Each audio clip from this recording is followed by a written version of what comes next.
Custodial डेथच्या संदर्भात मॅजिस्ट्रेटने inquiry करावी एवढं एकच प्रावधान आहे.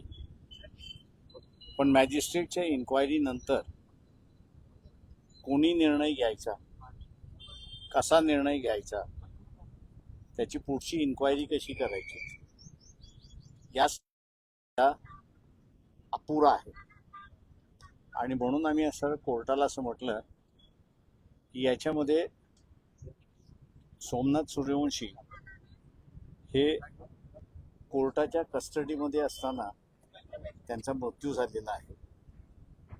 तेव्हा पुढची कारवाई जोपर्यंत असेंब्ली करत नाही किंवा पार्लमेंट करत नाही तोपर्यंत कोर्टाने नियमावली तयार करून त्याची पुढची कारवाई कशी झाली पाहिजे याची गाईडलाईन्स ले डाऊन करावं. त्या संदर्भात असं कोर्टाने मान्य केलं आणि 29ला हिअरिंगला ठेवलेलं आहे. शासनाला त्यांनी नोटीस काढलेली आहे का तिथे आम्ही असं SITची सुद्धा मागणी करतो की SIT नेमण्यात यावी. पण ही SIT सरकार नेमणार नाही तर कोर्ट नेमेल आणि ती कोर्टाच्या अंडर राहील असं आम्ही प्रेयर त्या ठिकाणी केलेलं आहे.